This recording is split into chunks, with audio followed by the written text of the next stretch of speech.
이 영상이 더 많은 사람들에게 퍼질 수 있도록 좋아요 버튼을 한 번씩 눌러주세요. 사람은 누구나 늙습니다. 무병장수하는 것이 제일 행복한 삶이겠지만 나이가 들면서 모두 성인병이나 노인질환에 노출됩니다. 그럴 때 결국 의료기관이나 사회복지 시스템에 발을 들여야 하는 시기가 찾아오죠. 여러 의료기관과 사회복지 시스템이 존재하지만 그 중에 요양병원, 요양원에 대해 남들이 알려주지 않는 내용을 이번에 다뤄보려고 합니다. 부모님, 아니면 우리 가족들, 혹은 미래의 나를 위해 가깝지만 한편으로는 멀게도 느껴질 만한 요양병원과 요양원, 어디를 선택해야 할지 막막할 때가 찾아옵니다. 가까우면서도 멀다는 인식 때문인지는 몰라도 요양병원과 요양원에 대한 비용은 많은 사람에게 생소하게 다가올 거예요. 이러한 정보의 비대칭성으로 인해 많은 사람들이 이 둘의 결정적인 차이와 숨겨진 진짜 비용의 함정에 빠지게 됩니다. 오늘 영상에서는 그 누구도 제대로 알려주지 않았던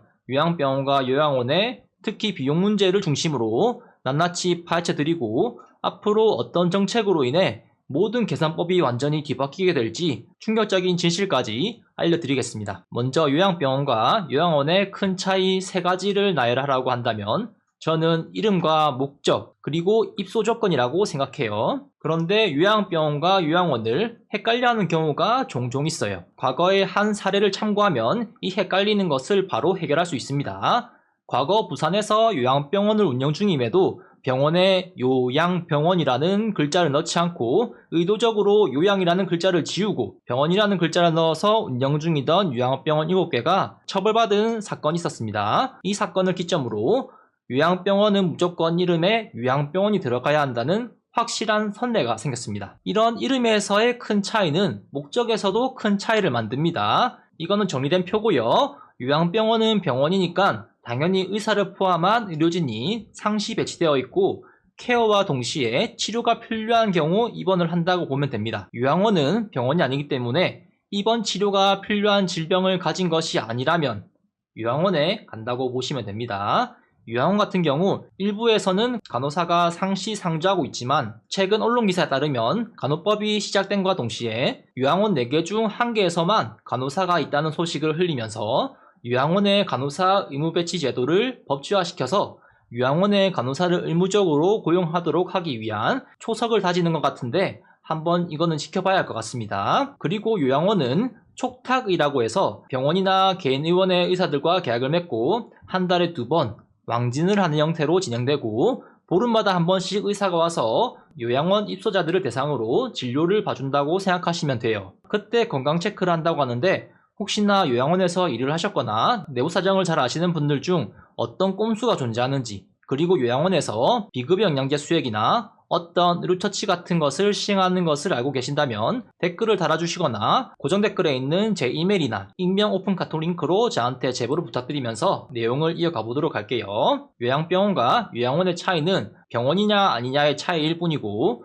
의사나 간호사 같은 의료진이 24시간 있냐 없냐 있어도 그 양이 얼마나 되는지 그 차이입니다. 그러나 이 차이는 매우 크다고 할 수 있어요. 제가 3번째로 나열했던 입소 조건입니다. 요양병원 같은 경우엔 입소 조건에 아무런 제약이 없어요. 우리나라 국민이면 누구든 요양병원에 입원할 수 있어요. 94년생인 제가 요양병원에 오늘 당장 몸이 좀 많이 지쳐가지고 피로감이 크다면서 굳이 요양병원으로 입원하고 싶다면은 입원할 수 있습니다. 그런데 요양원은 그렇지가 않아요. 요양원은 국가에서 인정한 장기 요양 등급 판정에서 1등급과 2등급을 받은 사람만 이용할 수 있습니다. 보통 65세 이상이 그 대상이고 국가에서 제시하는 장기 요양 등급 판정 기준을 보면 1에서 4등급에는 모두 심신의 기능 장애라는 말이 가장 먼저 들어와 있고 그 장애로 인해 일상생활을 스스로 얼만큼 할 수 있느냐, 스스로 전혀 못하느냐에 따라 가지고 등급 판정이 달라져요. 1등급인 경우엔 일상생활을 스스로 할 수 없어가지고 전적으로 다른 사람의 도움이 필요하고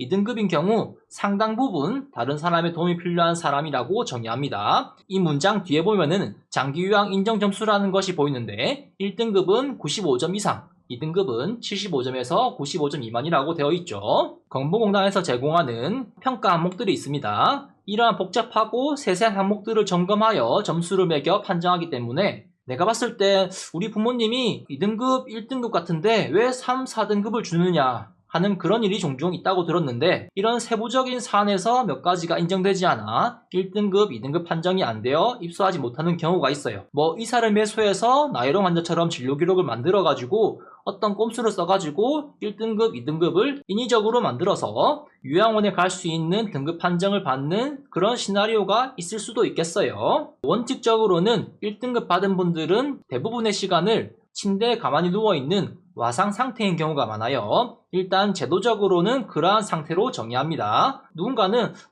우리 부모님 안 그러신데? 다른 사람들은 안 그렇던데? 하는 경우가 있겠지만 기적적으로 회복이 되신 걸로 생각하시면 될 것 같고 큰 병원에서 다시 제대로 된 진료를 받고 건보공단에 문의해가지고 등급 재판정 절차를 밟으시고 그리던 집으로 복귀하시면 될 것 같습니다. 장기요양 1등급은 스스로 몸을 움직이는 것은 불가능에 가깝고 모든 것은 가족이나 요양보호사나 간병사의 도움이 필요한 상태가 대표적인 예시고 2등급은 기력이 조금 떨어져가지고 옷을 입거나 화장실 가는 것에도 보조가 필요한 상황이라고 보시면 됩니다. 그런데 여기에 추가해서 치매까지 동시에 앓고 있다면 더욱더 문제가 크겠죠. 예외적으로 3등급에서 5등급이 요양원에 입소할 수 있는 경우가 두 가지 존재하는데 첫 번째는 4등급 판정임에도 갑자기 병세가 악화되어가지고 다시 판정을 받아가지고 1등급, 2등급으로 들어가는 경우입니다. 3, 4등급이 요양원에 입소하려면 표에 나와 있는 1번부터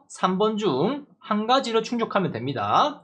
1번, 가족 수발이 곤란하고 2번, 주거 환경이 열악하고 3번, 치매 행동으로 인한 문제 행동이 있어야 해요. 5등급의 경우에는 두 가지 조건이 동시에 충족되어야 하는데 1번과 2번 중 한 개가 무조건 있어야 한과 동시에 치매 등으로 인한 문제 행동이 공단에서 인정하는 일정 수준 이상으로 심각하다는 걸 증명할 수 있는 의사소견이 있어야 합니다. 조금 더 세부적으로 보면은 수발이 곤란한 문제에 대한 예시는 또 세 가지로 분류할 수가 있는데 첫 번째는 돌보는 가족의 직장 생활, 질병, 해외 출국 문제, 두 번째는 방임, 유기, 학대의 위험 문제, 세 번째는 독거노인입니다. 주거 환경이 열악하다는 것의 대표적인 세부적인 예시는 표에 나와 있는 대로 건보공단이 인정하는 거주 불가능한 환경에 놓여 있는 경우고 세 번째는 치매 등으로 인한 통제가 불가능한 행동들이에요. 이렇듯 요양병원과 요양원의 입소 자격 요건에 대해서는 매우 큰 차이가 있는데 사실 장기요양 1등급을 받은 경우에는 와상이기 때문에 폐렴이나 욕창 발생 위험이 높고 하루 종일 누워있다 보면은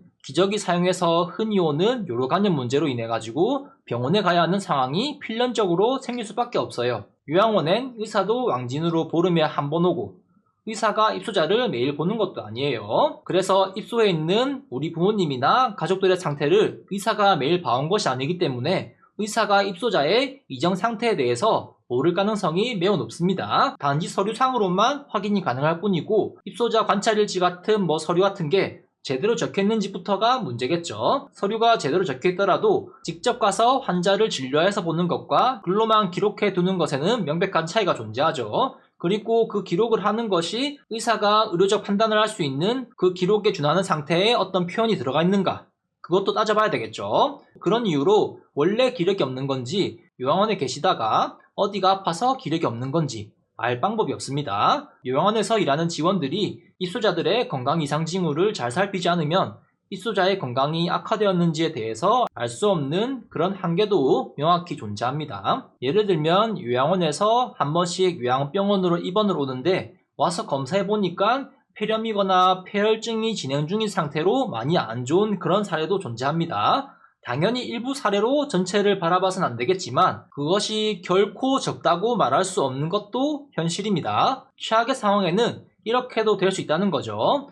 의학적으로 폐혈증 진단을 받은 경우 치사율이 30% 내외이고 보통 폐혈증이 오면 septic shock이라 해가지고 폐혈증 쇼크가 와서 혈압이 떨어지면 치사율이 40%에서 60%까지 되는 그런 심각한 상태라 보면 됩니다. 폐렴 같은 경우에도 치사율이 30% 이상인데 고령층에서 걸리는 폐렴의 경우 열이 안 나는 경우도 존재하기 때문에 폐렴인지 모르고 병세가 악화되어서야 열이 나면서 환자가 아프다는 것을 뒤늦게 발견하는 경우도 존재합니다. 제가 응급실에서 일했을 때 요양병원이나 요양원에서 응급실로 오는 환자에서 그런 케이스를 보았고 그런 걸 보기 전까지는 염증 중에 유일하게 방광염만 열이 안 난다고 배웠었는데 그 이후로는 폐렴인데도 열이 안 나는 경우가 있구나 하는 것을 배우게 돼서 그때를 생생하게 기억하고 있어요. 또한 폐렴은 암과 신장질환과 함께 우리나라 3대 사망원인 중 하나이기도 합니다. 특히나 가만히 누워있는 와상 상태의 경우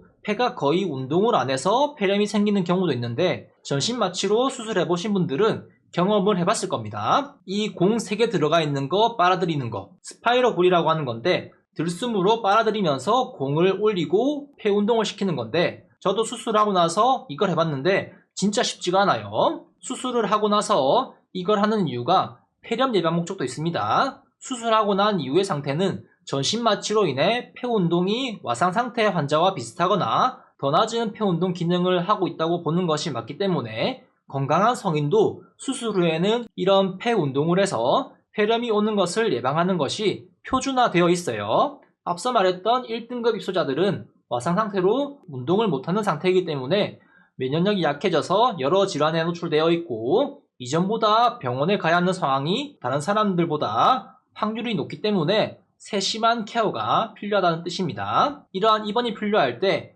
요양원 같은 경우에 병원에 입원하게 되면 10일 정도는 외박제도로 요양원 자리를 맡아줄 수가 있어요. 그런데 10일을 초과하면은 보통 자리를 빼야 한다 하더라고요. 그리고 병원에서 퇴원하고 다시 요양원으로 갈 때 퇴원 언제쯤 할 거니까 자리 좀 다시 만들어 달라 미리 이야기해야 하는 그런 번거로움도 존재합니다. 원래 있던 분들 같은 경우에는 병원에서 퇴원을 하고 재입소하는 경우에 입소 대기자 최상단에 배정되는 특례 입소자 시스템이 존재하기 때문에 재입소하는 것이 어렵진 않지만 이처럼 번거로운 과정이 존재하고 만에 하나 자리가 생각보다 나지 않는다 하면은 자리가 날 때까지 병원에 계속 입원해 있거나 다른 곳을 가야 하는 경우가 생깁니다. 누구 들어와야 하니까 강제로 누구를 방 빼라고 할 수도 없잖아요.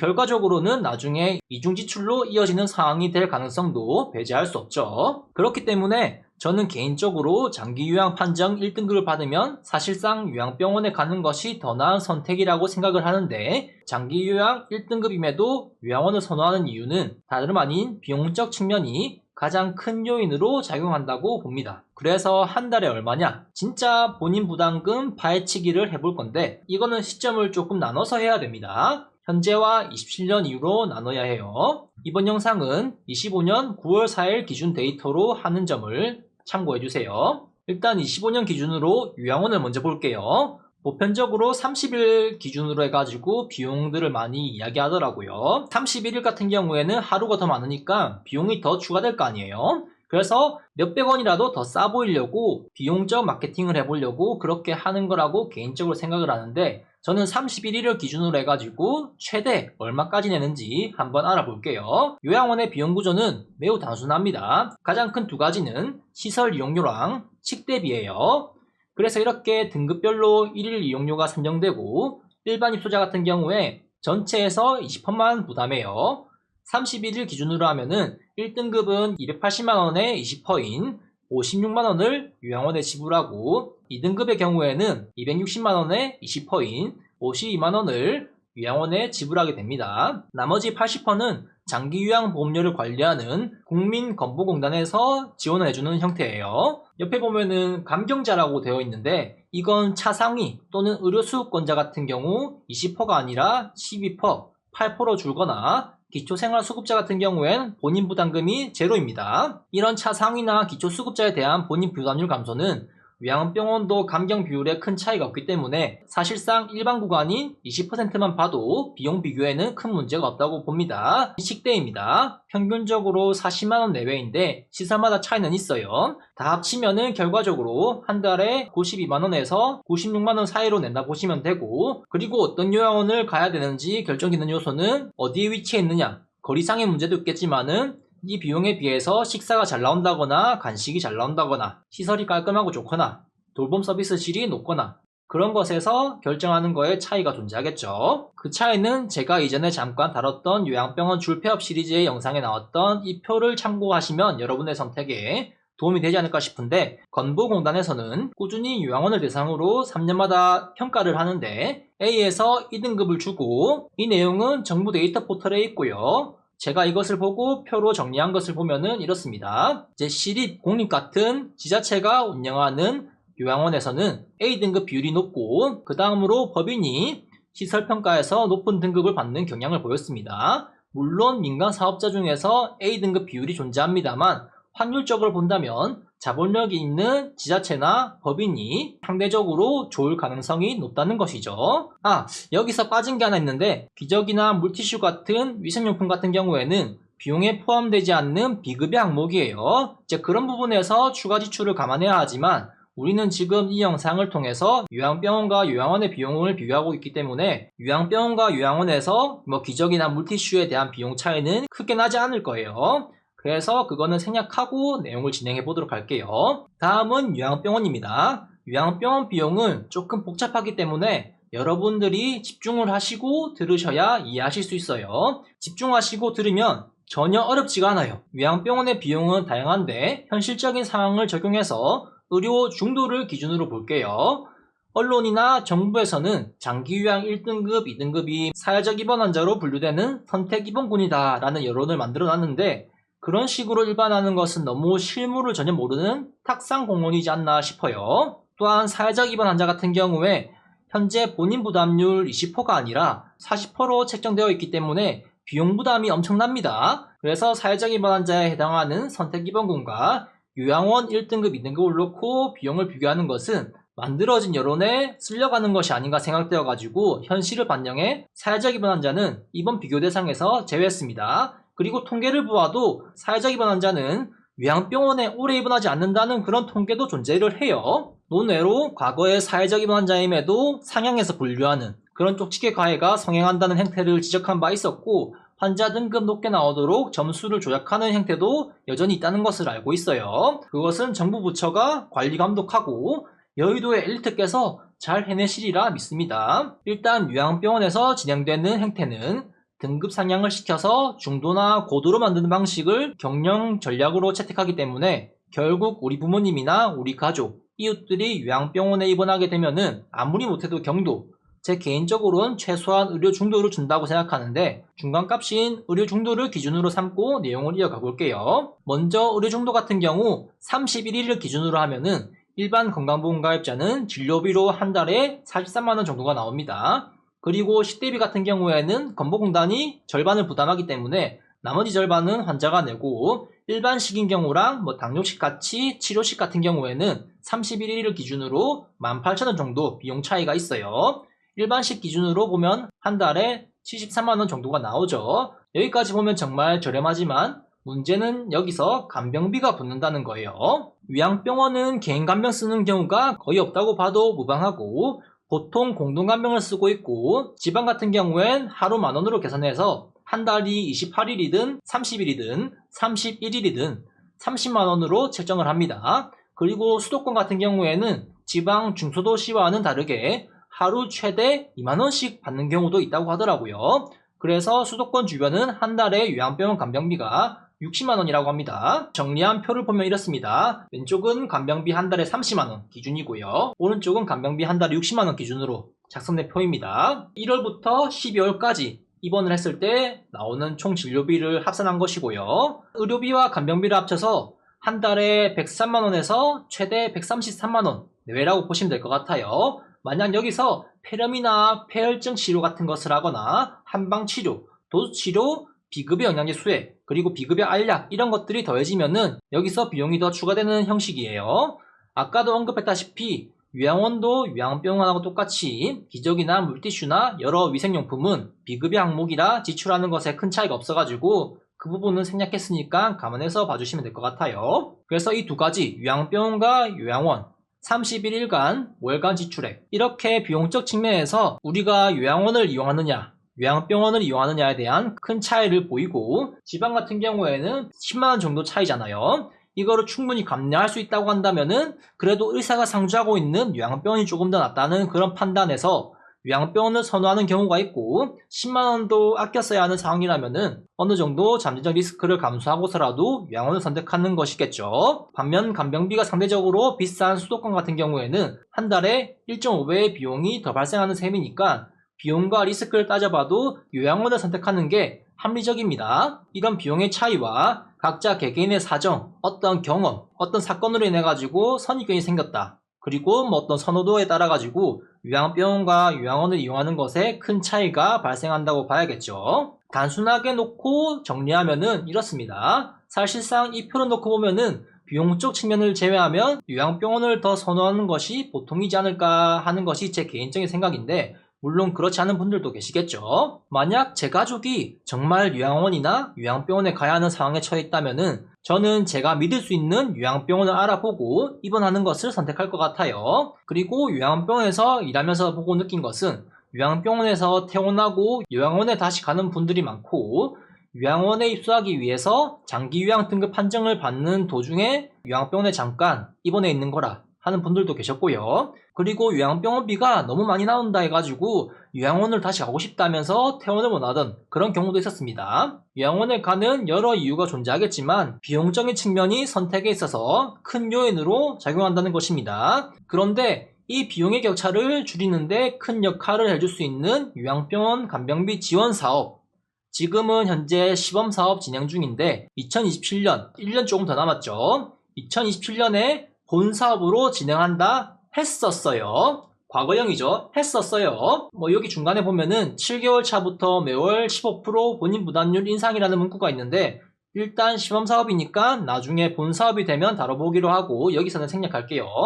아래를 보면은 비용적 측면에서 매우 좋다는 것을 알 수가 있어요. 간병사 인력 배치에 따라 가지고 A, B, C 형태로 나누고 그것에 따라 가지고 하루 간병비가 다르게 책정이 됩니다. 시범 사업이기 때문에 추후에 바뀌는 부분이 존재할 수 있지만 현재 상태로 진행한다면 한 달에 우리가 내는 간병비는 최소 29만원부터 최대 54만원까지 될 거예요. 그런데 여러분들은 이걸 보시면 이런 생각이 들 거예요. 아니 뭐지? 간병비 지원이라면서?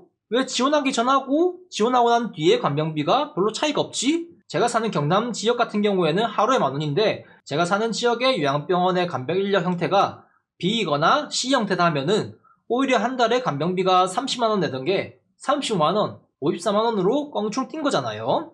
결과적으로 더 오른 게 되는 건데 어떻게 이게 간병비 지원이냐라는 그런 생각이 들 거예요. 지원 사업을 빙자한 갈취행위가 아니냐 생각할 수 있는데 사실은 그렇지 않습니다. 한국말은 끝까지 들어봐야죠. 그 비밀에 대해서 한번 밝혀볼 거예요. 먼저 이것을 이해하기 위해서는 본인 부담 상한제라는 제도를 이해하는데 이게 어려운 게 아니에요. 정말 쉬운 거예요. 진료비 상한제라고 표현하면 조금 더 쉽게 와닿을까요? 이건 올해 공시된 건데 여기 보면 소득 분위별 구간이 있잖아요. 그리고 아래 보면은 파란색 상자가 보이죠? 이게 무슨 뜻이냐면은 1년에 진료비를 이것보다 더 많이 지출하면은 내년에 내 통장으로 환급을 해준다는 뜻이에요. 최근에 뉴스가 크게 났는데 혹시 보셨나요? 보통 환급을 다음 연도 8월 말쯤에 하는데 올해도 그렇게 하더라고요. 작년엔 201만 명이 환급을 받았고 총 2.6조 원 정도 환급이 진행되었고 1인당 평균 131만 원을 환급받았다고 합니다. 올해는 213만 명이 환급을 받았고 규모는 총 2조 8천억 원, 1인당 평균 131만 원으로 작년하고 똑같아요. 저도 1인당 131만 원이라 해가지고 이게 작년 기사인지 올해 기사인지 헷갈렸는데 2년 동안 1인당 131만 원이 맞더라고요. 올해는 작년보다 규모가 더 커졌는데 이 환급 대상에 들어가는 진료비를 간단하게 설명하자면은 미용이나 성형, 상급병실 이용료, 비급여 연계 수액 그런 것들 말고 급여로 인정되는 것들에 대해서만 초과된 비용을 내 통장으로 환급해준다는 뜻이에요. 만약 내가 여기 중간구간인 4구간에 해당하는데 건보공단에서 인정해주는 수술을 하고 입원 치료 후 퇴원까지 진료비를 1,000만 원을 썼다. 그러면 내년에 680만 원을 환급해준다는 뜻이에요. 일단 요양병원 입원은 아니니까 320만 원이 적용되는 거죠. 여기 아래 보면은 요양병원 같은 경우 120일 초과 입원이라고 따로 표시되어 있는데 이 금액은 위에 거보다 조금 상향되어 있는 것이 보이죠. 요양병원에 오래 입원해 있는 경우에는 이 구간에 해당하는 금액이 적용된다는 뜻입니다. 이제 본인 부담 상한제의 뜻이 뭔지 이해가 되셨죠? 정말 쉽죠? 그리고 이 간병비 지원 사업은 비급여였던 간병비를 건강보험공단이 급여로 인정해주는 것이 됩니다. 그렇게 된다면 의료 중도를 기준으로 봤을 때 간병비가 급여로 되기 때문에 A형을 기준으로 했을 때랑 C형을 기준으로 했을 때 표를 보면은 이렇게 나옵니다. 만약에 1월부터 12월까지 1년 동안 계속 입원한다 하면은 진료비 누적 금액이 이렇게 책정되는 거고요. 저를 기준으로 한번 예시를 들어볼게요. 저는 현재 혼자 월세방 독거 총각으로 살고 있는데 요양병원에서 야간 근무만 일을 해요. 최저임금을 받고 일하는데 야간 수당 1.5배 때문에 소득 6에서 7분위 사이입니다. 저도 간호사가 최저임금을 받고 일하는 게 맞나 싶어가지고 요양병원에 취업했을 때 제 월급 명세서를 역산해봤거든요. 최저임금이 맞더라고요. 간호사도 요양병원에 오면은 최저임금을 받는 직업이 된다는 거를 그때 깨달았습니다. 진짜 월급 명세서 보고 제가 2017년에 응급실에서 일하면서 신입 첫 월급보다 적어가지고 많이 놀랐어요. 그때는 소득주도 성장을 하기 전이라 가지고 최저임금도 높지 않았던 시기였어요. 그런데 그때 저의 신입 시절 3교대 첫 월급보다 최저임금이 이렇게나 오른 현재 야간 근무만 했을 때 월급이 더 적다는 게 현실적으로 한때 받아들이기 힘든 순간이 있기도 했어요. 일단 슬픈 얘기는 여기까지 하고, 저는 사고관이기 때문에 만약 제가 요양병원에 입원한다면은 제가 요양병원에 입원한다면 소득이 0이니까 1분위가 되는 건데, 일단 그 생각은 접어두기로 하고, 사고관이라고 치고 계산을 하면은 1년 입원했을 경우에 간병비로 나가던 생돈이 건강보험 급여 항목에 포함되면서 이전보다 더 많은 금액을 환급받을 수 있게 됩니다. 여기 정리된 표를 기준으로 단순하게 사고관의 요양병원 120일 초과에 396만원이 적용되니까, 만약 제가 입원하게 된다면 간병비 지원 사업이 적용되지 않는 현재에서는 이번 6개월 차부터 환급을 받을 수 있는 자격이 생기고, 최종적으로 1년 진료비 861만원 내고 다음에 465만원 환급을 받을 수가 있어요. 최종적으로 진료비 지출은 394만원이지만 간병비가 비급여이기 때문에 추가적으로 간병비로 나가는 360만원이나 수도권 같은 경우에는 720만원까지, 그 비용은 내 통장으로 환급이 안 된다는 거죠. 미래의 현재 간병비 지원 사업이 그대로 진행되어 적용을 받게 된다면은, 아까는 6개월 차였지만 이때는 이번 4개월 차부터 본인 부담금 상한제 한도가 초과되어서 최종적으로 1년 동안 진료비를 1217만원 내고 다음에 820만원을 환급받을 수 있게 되는 거예요. 만약 C형 간병을 기준으로 했을 때 1516만원 내고 1120만원을 다음에 환급받는 거죠. 간병비가 비급여가 아니라 급여로 포함되기 때문에 간병비마저도 환급 대상이 된다는 결정적 차이가 존재합니다. 여기서 단순하게 계산한 결과로 비교하면은 결국 저의 경우로 예시로 들었을 때 요양병원에 1년 동안 입원을 한다면 394만원만 쓴다는 거죠. 간병비가 비급여였을 때는 간병비의 비용을 더 써야 되는 거고, 간병비 지원 사업을 하게 되면은 간병비가 급여로 인정되어 가지고 환급이 되니까 394만원만 쓰면 되고요. 물론 세세한 몇 가지를 더 계산해야 되겠지만 확정된 사안이 있으면 그때 추가적으로 영상을 만들어 올릴 예정입니다. 일단 여기까지의 내용을 정리하자면은 4글자로 조삼모사입니다. 모든 국민은 본인 부담 상한제로 1년에 사용할 수 있는 의료비 최대치가 존재해요. 그런데 간병비가 건강보험에 적용되면은 기존에 그냥 생돈 나가던 게 간병비를 국가가 지원해주면은 수도권 같은 경우에는 간병비 하루 2만원에서 가격이 더욱 낮아지는 효과가 나타납니다. 그리고 이전에 460만원을 환급받던 것에서 간병비 360만원에서 720만원 그 사이를 더 추가해서 821만원부터 최대 1516만원까지 환급받을 수 있게 된다는 거예요. 물론 이거는 제 소득분위 기준으로 산정을 한 값입니다.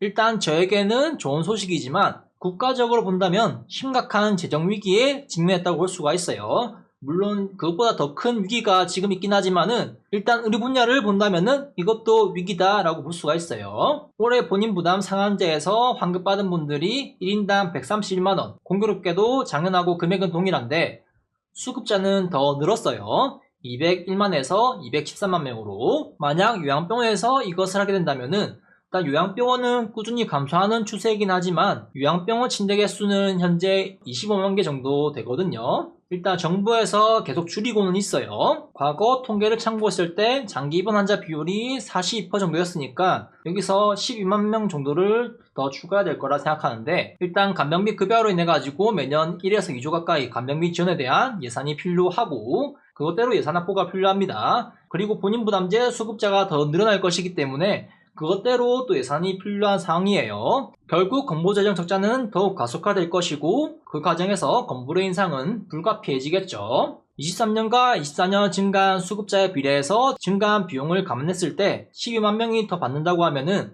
여기서 1,500억이 더 필요할 것으로 보이는데, 여기서 변수는 요양병원은 장기 입원이고 1인당 131만원이었다고 발표했던 거랑 다르게 요양병원 같은 경우에는 131만원의 6배인 821만원 정도이기 때문에 예산을 조금 더 다시 계산해서 넉넉하게 편성해야 되지 않을까 싶습니다. 일단 지금 시범사업대로 진행하면 이렇게 정리할 수가 있어요. 간병비 급여로 인해 가지고 한 달 최대 지출 비용은 줄어들었지만 과거와 달리 내는 비용은 달라지지 않았어요. 그런데 간병비가 비급여가 아니기 때문에 다음 연도에 초과된 비용에 대해서는 내 통장으로 환급이 된다는 그런 상태예요. 결과적으로는 요양원보다 더 싸게 이용할 수 있는 거예요. 당장 내 주머니에서 나가는 돈이 많을 뿐이지 다음에 환급이 진행된다는 거예요. 요양병원은 본인 부담 상한제라는 것이 존재하기 때문에 소득본위 구간별로 최소 141만원부터 중위소득 300% 구간인 1074만원까지 저의 경우에 소득 6에서 7분위 구간인 4구간이기 때문에 결과적으로 1년에 저의 경우에는 396만원만 빠져나간다는 것입니다. 반면에 요양원 같은 경우에는 1000만원 이상이 내 주머니에서 빠져나가는 거죠. 결과적으로 간병비 지원이 되면은 3배 가까이 차이가 난다는 겁니다. 간병비 급여화가 진행되지 않았을 때는 396만원에서 간병비를 다 지불하고 못 받는 형태였지만은 간병비 지원 사업이 진행되면은 간병비가 건강보험에 편입되어서 396만원만 내면 된다. 물론 지금은 당장 내야 해요. 간병비 급여화를 해도 매달마다 100만원 내외로 진료비를 내고 내년에 환급받는 방식이고 이렇게 환급받는 과정까지 따져보고 결론을 내리면은 간병비는 환급 대상이 아니었지만 앞으로 환급 대상으로 바뀌면서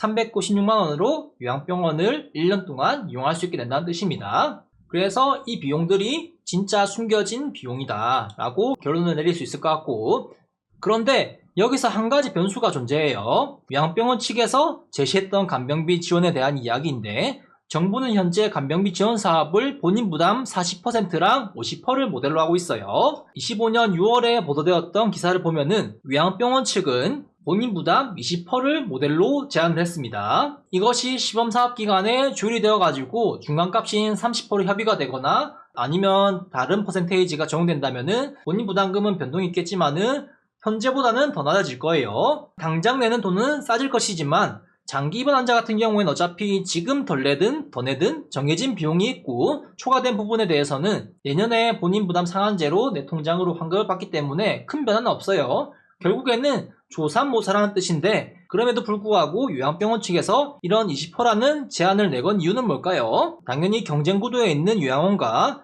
가격 경쟁에서 우위를 점하고 환자 유치를 하기 위함이 가장 큰 목적이라고 보시면 됩니다. 요양병원이 침대가 300개 있다 해가지고 항상 환자 300명이 다 차 있는 게 아니에요. 요양병원 업계의 말에 따르면 요양원으로 다 나가서 환자가 없다, 경영이 어렵다 그런 말을 하거든요. 나온 통계만 보아도 병상 이용률은 요양병원이 높지가 않은 게 현실입니다. 가장 최근에 나온 통계가 20년인 게 아쉬운데 그 이후로 요양병원의 경영은 더 어렵다 이야기하고 있고 곡소리가 나던 최근까지를 참고한다면은 빈 병실의 개수는 이전보다 더 늘어났을 가능성이 높다고 생각돼요.